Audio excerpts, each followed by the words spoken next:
মার্কিন যুক্তরাষ্ট্রের পক্ষ থেকে ঘোষণা দেওয়া হলো ইরানে যুক্তরাষ্ট্রের অভিযানের সমাপ্তি হয়েছে। অর্থাৎ মার্কিন যুক্তরাষ্ট্রের পররাষ্ট্রমন্ত্রী মার্ক রুবিও ঘোষণা দিয়েছেন, তিনি জানিয়েছেন যে ইরানে যে অভিযান চলছিল সেই অভিযানের সমাপ্তি ঘোষণা করা হলো। পাশাপাশি হুমকি ধামকিও চলছে হরমুজ প্রণালী নিয়ে, ইরানও পাল্টা হুমকি দিচ্ছে, এইগুলো চলছে। এর মধ্য দিয়েই এই ঘোষণাটি আসলো। এখন কথা হলো, এই যে মার্কিন যুক্তরাষ্ট্র যে ঘোষণাটি দিয়েছে, এই ঘোষণাটি যে মার্কিন যুক্তরাষ্ট্রের পক্ষ থেকে আসতে পারে এরকমটি একটি এরকম সম্ভাবনার কথা কিন্তু বিশেষজ্ঞরা, সমরবিদরা অনেকেই এই কথাগুলোই বলছিলেন এবং সেটাই হলো। আমি এর আগে একাধিক ভিডিওতে বলেছি, আসলে মার্কিন যুক্তরাষ্ট্র এবং ইরানের মধ্যে যে চলমান সংকট সেটি দ্রুতই বা খুব সহসাই সমাধান হবে বলে মনে হয় না, বরঞ্চ এই যুদ্ধটা আরো ছড়িয়ে পড়ার আশঙ্কা রয়েছে। এবং ইতিমধ্যে হয়তো বা আপনারা দেখতে পেয়েছেন বা বোঝা যাচ্ছে কিছুটা হলেও যে তার কিছু নিদর্শন প্রকাশিত হচ্ছে ধীরে ধীরে, এবং সময় যত গড়াবে হয়তোবা তত আরো পরিষ্কার ধারণা আমরা পেতে পারি। সে যাই হোক না কেন, আজকের আলোচনার বিষয় সেটি নয়। আজকের আলোচনার বিষয় হলো এই যে মার্কিন যুক্তরাষ্ট্র পিছু হটলো এই যুদ্ধ থেকে। 40 দিনের যুদ্ধে, মাত্র 40 দিনের যুদ্ধে মার্কিন যুক্তরাষ্ট্রের কি এমন ঘটনা ঘটলো যে মার্কিন যুক্তরাষ্ট্র পিছু হটতে বাধ্য হলো? অর্থাৎ এই আগ্রাসী একটি রাষ্ট্র, যে রাষ্ট্র যুদ্ধবাজ একটি রাষ্ট্র, তারা কেন ইরান থেকে পিছু হটলো? ছেড়ে দে মা কেঁদে বাঁচি, এই পরিস্থিতিতে কেন এলো? তাহলে মার্কিন যুক্তরাষ্ট্র কি তাদের টার্গেট ফেল করলো? আসলে মার্কিন যুক্তরাষ্ট্রের পরিকল্পনাই হয়তো ভুল ছিল না, তাদের টার্গেটে ভুল ছিল না, তাদের ধারণাই ভুল ছিল। এটি হলো আমার কাছে মনে হয়। সেটি কেমন দেখেন, আমরা যদি দেখি যে মার্কিন যুক্তরাষ্ট্র ইরানে যে হামলাটা চালিয়েছে, তারা যে টার্গেট গুলো করেছিল সেই টার্গেট গুলোতে কিন্তু মার্কিন যুক্তরাষ্ট্র নিখুঁত ভাবে হামলা চালাতে সক্ষম হয়েছে এবং সেই টার্গেট গুলো কিন্তু ধ্বংস করে দিয়েছে। কিন্তু এই ক্ষেত্রে ইরান মার্কিন যুক্তরাষ্ট্র থেকে এক পা এগিয়ে ছিল। অর্থাৎ ইরান বুঝতে পেরেছে মার্কিন যুক্তরাষ্ট্র কোথায় কোথায় হামলা চালাতে পারে, অর্থাৎ টার্গেটটা কি সেটা ইরান হয়তোবা বুঝে ফেলেছিল, অর্থাৎ এক পা এগিয়েছিল। সেই ক্ষেত্রে তারা ধারণা করেছিল ইরান যে তাদের হামলাগুলো হবে পরমাণু অস্ত্র কেন্দ্রগুলোতে, যে কারণে তারা কিন্তু ইউরেনিয়াম গুলো সরিয়ে ফেলেছে। বারবারই এই দাবি করা হচ্ছে।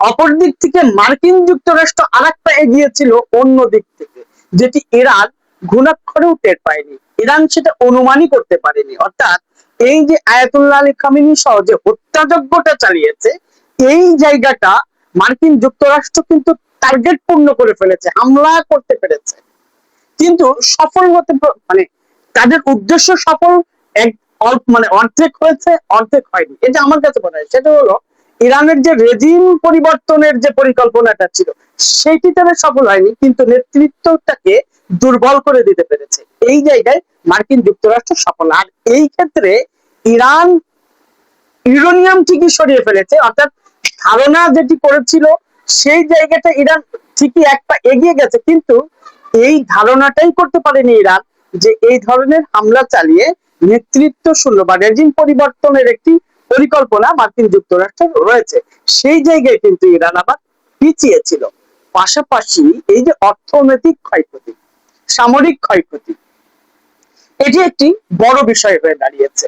আমরা জানি যে মার্কিন যুক্তরাষ্ট্রের ভেতরে আসলে অনেক খবরই প্রকাশিত হয় না, কিন্তু এই ইরান যুদ্ধকে কেন্দ্র করে কিন্তু অনেক কিছু প্রকাশিত হয়েছে খুব অল্প সময়ের মধ্যে, খুব সহজ ভাবে।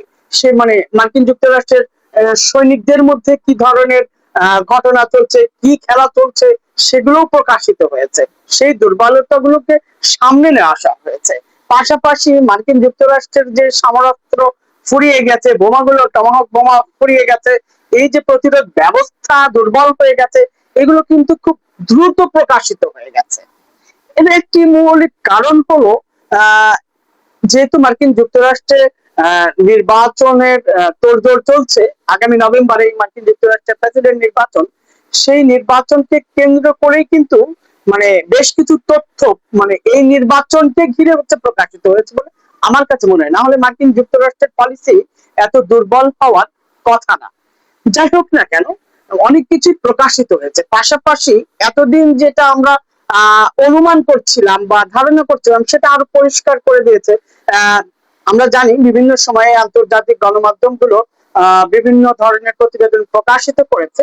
আল জাজিরা, সিএনএন, রয়টার্স, বিবিসি, মানে এই প্রতিষ্ঠানগুলো, এই সংবাদ সংস্থাগুলো তো বিভিন্ন ধরনের সংবাদ প্রকাশ করেছে, কিন্তু সর্বশেষ সিএনএন যে প্রতিবেদনটি করেছে সেখানে বেশ কিছুটা স্পষ্ট হয়ে উঠেছে।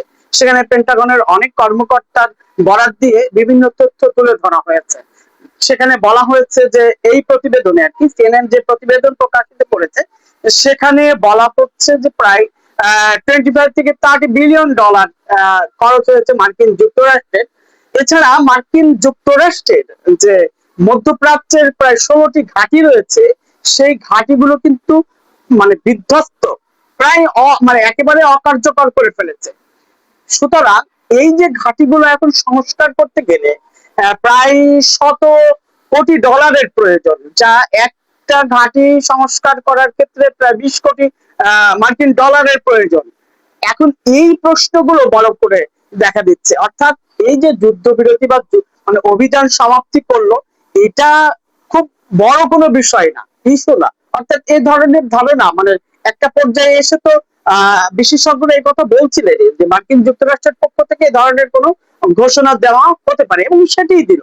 বিশেষজ্ঞদের এই ধারণাটা সঠিক হলো মোটামুটি। কিন্তু এই যে অর্থনৈতিক ক্ষয়ক্ষতি, অর্থাৎ আমরা জানি যে যদি মার্কিন যুক্তরাষ্ট্রের এই যে মানে ঘাঁটিগুলো সংস্কার করতে হয় তাহলে সহসাই সম্ভব না।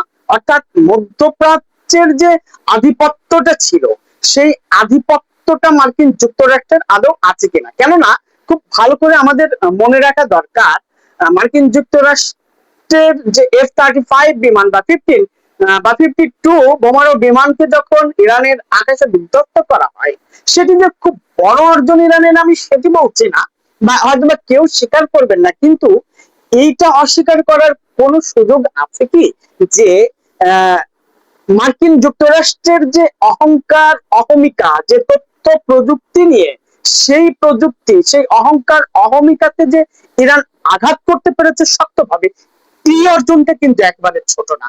প্রশ্নটা হলো এই জায়গায়, কথাটি হলো এই জায়গায়। পাশাপাশি আমরা জানি যে এই যে এখন মার্কিন যুক্তরাষ্ট্রের যেহেতু আগামী দিনে নির্বাচন খুব কাছাকাছি সময়, কয়েক মাস সময় রয়েছে, এর মাঝে আসলে এই যে নতুন করে এই মধ্যপ্রাচ্যের ঘাঁটিগুলো সংস্কারের অনুমোদন দেওয়া হবে কিনা, বা এই যে অর্থনৈতিক যে সংকট গুলো দেখা দিয়েছে, মানে এগুলোতে তো অনেক কিছু প্রকাশিত হয়ে উঠছে যে মার্কিন যুক্তরাষ্ট্রের অর্থনীতি কি এত দুর্বল হয়ে পড়লো, মানে নানান দুর্বলতা গুলো কিন্তু এখন প্রকাশিত হচ্ছে। এতদিন মার্কিন যুক্তরাষ্ট্র ইসরায়েল যে ধরনের তথ্য সন্ত্রাসী চালাতো, এখন কিন্তু তারা সেই তথ্য সন্ত্রাসের শিকার হচ্ছে। এটি মানে খুব অদ্ভুত একটা বিষয়, কারণ কোনো মানে চীন, রাশিয়া বা এই যে ইরান, পাকিস্তান, ভারত, মানে এইসব রাষ্ট্রগুলো তো আর পিছিয়ে নেই, তুরস্ক, এসব মানে উত্তর কোরিয়ার মতো দেশ, মানে তারাও তো তথ্য প্রযুক্তিতে পিছিয়ে নেই। সুতরাং এখনো যদিও বড় ধরনের মানে বড়ভাবে একটি বড় অংশ, গণমাধ্যমের একটি বড় অংশ এখনো পশ্চিমাদের হাতেই বলতে হবে, তারপরেও এই রাষ্ট্রগুলো তথ্য প্রযুক্তির দ্বারা বেশ এগিয়ে গেছে। সুতরাং লুকোনো মানে লুকিয়ে কতক্ষণ দেখা যায় আসলে। ইরাক যুদ্ধ শেষ হওয়ার কত বছর পরে, 20-25 বছর পরে গিয়ে যুক্তরাষ্ট্রে জরিপ হলো, সেই জরিপে ফলাফল আসলো কি যে 60 ভাগের বেশি মানুষ, 64-65 ভাগ মানুষ বললো যে না, যুক্তরাষ্ট্র যে ইরাকে হামলা চালিয়েছিল সেই সিদ্ধান্তটা ভুল ছিল। তো এইরকম বিষয়, মানে এটা অনেক পরে এসে প্রকাশিত হয়। কিন্তু এবার কি কারণে কিভাবে যেন এই ইরান যুদ্ধের অনেক ঘটনা খুব দ্রুত প্রকাশিত হলো, খুব সহজে প্রকাশিত হলো, যেটা আমরা দেখতে পাচ্ছি। এখানে এই যে মার্কিন যুক্তরাষ্ট্রের দুর্বলতাগুলো প্রকাশিত হলো, এটি মার্কিন যুক্তরাষ্ট্রের অনেক বড় একটি পরাজয়। মানে অর্থাৎ তথ্য, মানে মার্কিন যুক্তরাষ্ট্র তথ্যের ক্ষেত্রে এতটা সিরিয়াস হয় তারা, সেইখানে তাদের সেই তথ্য গুলো অ্যাভেলেবেল প্রকাশিত হচ্ছে। এইটি খুব গুরুত্বপূর্ণ একটি বিষয়। পাশাপাশি মার্কিন যুক্তরাষ্ট্র যে মধ্যপ্রাচ্যের ঘাঁটিগুলোতে যদি সংস্কার না করা হয়, সেখানে যে বিনিয়োগ রয়েছে, মানে মধ্যপ্রাচ্যের দেশগুলো তো আমেরিকাকে টাকা দেয় তাদের নিরাপত্তা বেষ্টনী তৈরি করে রাখার জন্য, তাদের নিরাপত্তা নিশ্চিত করার জন্য। তাদের মানে তারা তো মানে প্রচুর টাকা ব্যয় করে এই মার্কিন যুক্তরাষ্ট্রের পেছনে। তাহলে সেই জায়গাটা কি হবে, এইটা হলো এখন ভাবনার বিষয়। যদি মার্কিন যুক্তরাষ্ট্র মানে এই আধিপত্য ধরে রাখতে হয়, তাহলে মানে ঘাঁটি সংস্কারের কোনো বিকল্প নেই। আবার ঘাঁটির সংস্কার না করলে মধ্যপ্রাচ্যের দেশগুলো মার্কিন যুক্তরাষ্ট্রে বিনিয়োগ করবে কিনা, তাদেরকে যে অর্থ দিত সেটা দিবে কিনা, বা আসলে দেওয়ার সুযোগ আছে কিনা। অর্থাৎ মধ্যপ্রাচ্যের দেশগুলো তো মার্কিন যুক্তরাষ্ট্রকে অর্থ দেয় তাদের নিরাপত্তা নিশ্চিত করার জন্য।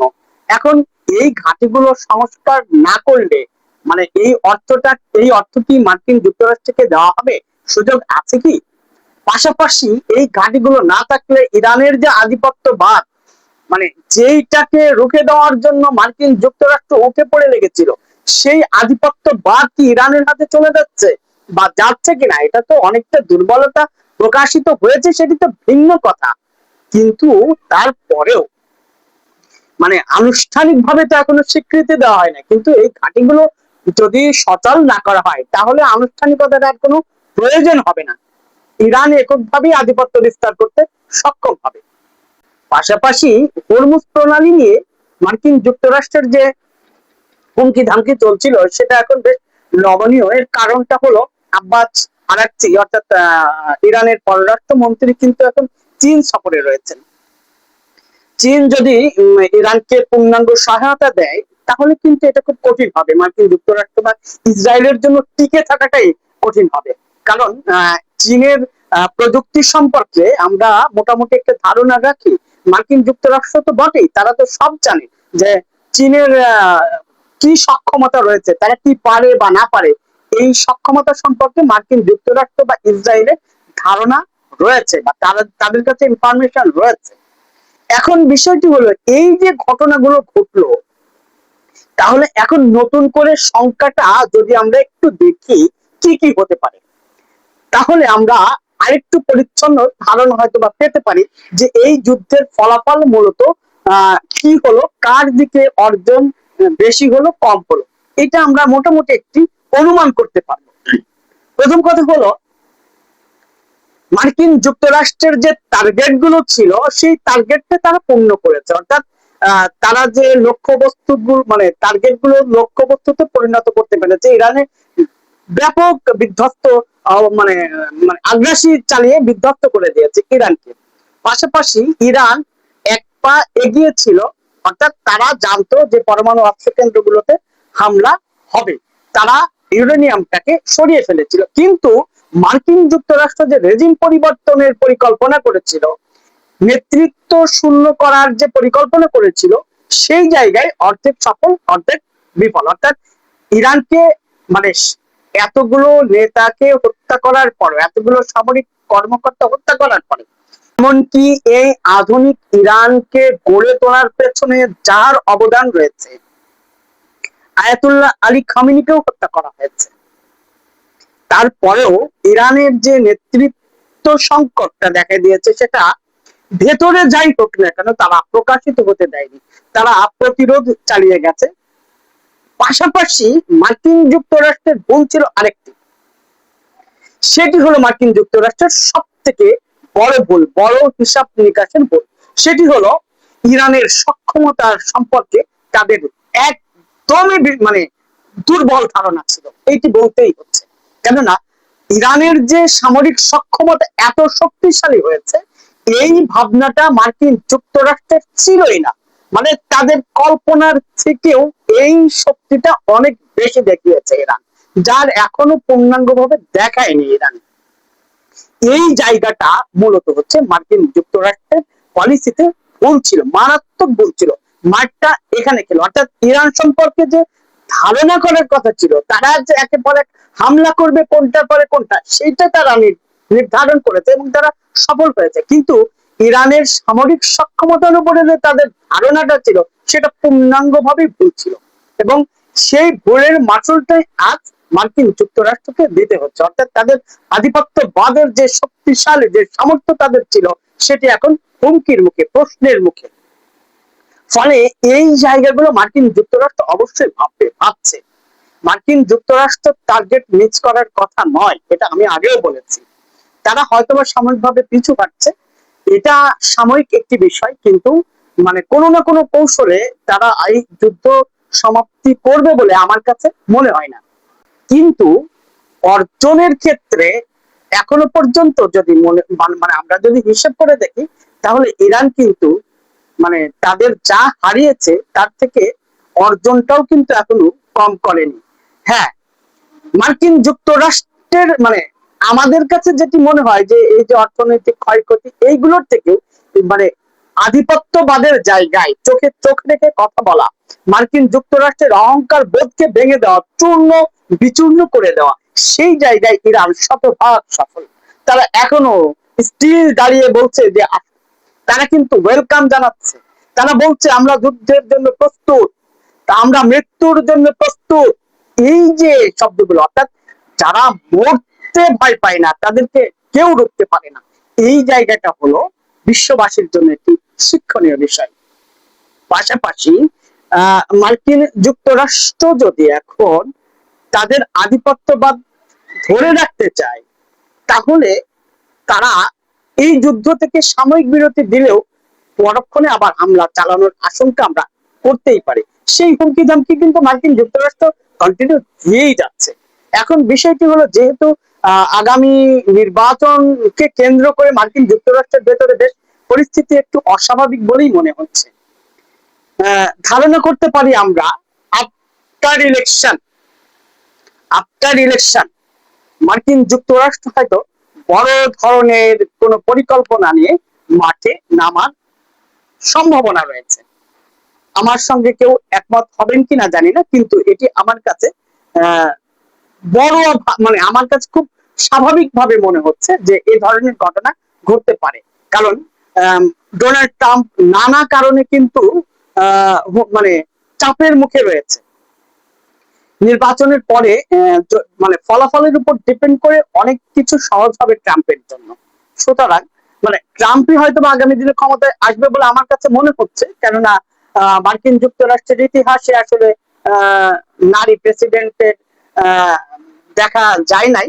সুতরাং যদি কমলা হ্যারিস যেতে, সেটি হবে আরেকটি নতুন রেকর্ড, নতুন ইতিহাস। তারপরে আমার কাছে কেন জানি মনে হচ্ছে যে মার্কিন যুক্তরাষ্ট্রে আবার নেক্সট যে প্রেসিডেন্ট নির্বাচিত হতে যাচ্ছে সেটি ডোনাল্ড ট্রাম্প। সুতরাং ইরান যুদ্ধের বাকি অংশটা শেষ করাটা অনেক সহজ হবে। অর্থাৎ তার রাষ্ট্রের ভেতরের যে দুর্বলতা গুলো রয়েছে সেগুলো হয়তো বা সে পূর্ণ করার চেষ্টা করবে। পাশাপাশি মধ্যপ্রাচ্যের যে ঘাঁটিগুলো রয়েছে সেই ঘাঁটিগুলোর ব্যাপারে মার্কিন যুক্তরাষ্ট্র ছাড় দিবে না বা নমনীয় হবে না, এই কারণেই হওয়ার সুযোগ নেই। সেখান থেকে তাদের প্রচুর অর্থ মানে আয় হচ্ছে, অস্ত্রের ব্যবসা রয়েছে, বিভিন্ন মানে বাণিজ্যিক একটি বিষয়, অর্থনৈতিক একটি বড় বিষয় জড়িয়ে রয়েছে মধ্যপ্রাচ্য জুড়ে। সুতরাং সেই জায়গায় আসলে ছাড় দিবেন বলে মনে হয় না।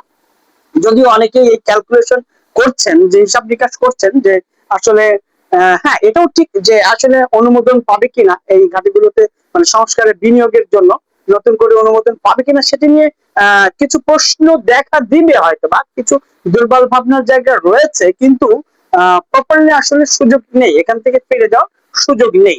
অর্থাৎ মার্কিন যুক্তরাষ্ট্র যে কোনো সময় আবার আগ্রাসন চালাবে, এটি স্বাভাবিক। তবে সেটি হয়তো বা এবার আরেকটু সময় চাইছে যুক্তরাষ্ট্র নিজেদেরকে আবার নতুন করে সাজিয়ে গুছিয়ে তোলার জন্য। প্রকান্তরে মানে ইরানও যে বসে আছে তা কিন্তু না। ইরান কিন্তু যে কোনো মুহূর্তে ঘোষণা দিয়ে দিবে যে আমরা পরমাণু অস্ত্র তৈরি করবো বা করে ফেলেছি। বিশেষজ্ঞরা যদিও ইতিমধ্যে ধারণা করছেন ইরান হয়তো বা আইসিবিএম তৈরি করে ফেলেছে, হয়তো বা এই যে দিয়াগো গার্জিয়ার হামলাটা হয়তো বা ধারণা করা হচ্ছে। যদি ইরানের পক্ষ থেকে বরাবরই এই দোষটাকে অস্বীকার করা হচ্ছে এবং বলা হচ্ছে যে না এই ঘটনা ইরান ঘটায়নি, কিন্তু বিশেষজ্ঞদের একটি ধারণা তো রয়েছে। সুতরাং আগামী দিনে যে লড়াইটি হবে সেই লড়াইটি হবে মানে কেমন লড়াই সেটি আমরা অনুমান করতে পারছি না, ধারণাও করতে পারছি না। অর্থাৎ ইরান কিন্তু এই সাময়িক কোনো আলোচনায় বা সাময়িক কোনো বিরতিতে একদমই একদমই মানে নারাজ। তারা চায় একটা স্থায়ী সমাধান, আর স্থায়ী সমাধান মানেই ইরানের হাতে পরমাণু অস্ত্র তুলে দেওয়া হবে। এটি দিতেই হবে মার্কিন যুক্তরাষ্ট্র, হয় সেই নাকে খত দিতে হবে মার্কিন যুক্তরাষ্ট্রকে, অথবা যুদ্ধ চালাতে হবে। ইরানের সাথে এর কোনো মানে এর বাইরে সমঝোতার কোনো সুযোগ আদৌ নাই। তবে অর্জনের ক্ষেত্রে আমরা যদি বলি ইরান এগিয়ে, কেননা ইরান যে মার্কিন যুক্তরাষ্ট্রের চোখে চোখ রেখে তাদের অহংকার অহমিকা বোধ চূর্ণ বিচূর্ণ করতে পেরেছে, তাদের আধিপত্যবাদের জায়গাটা দুর্বল করে দিতে পেরেছে, বিশ্বের কাছে তাদেরকে যে দুর্বল রাষ্ট্রে হিসাবে পরিচয় করে দিতে পেরেছে, এটি ইরানের সব থেকে বড় অর্জন। তবে ইরান হারিয়েছে অনেক কিছু, এটি মানে ফিরিয়ে পাওয়ার মতো না। ইরান যা হারিয়েছে তা ফিরিয়ে কেউ দিতে পারবে না, ইরান কোনোদিন আর ফিরেও পাবে না।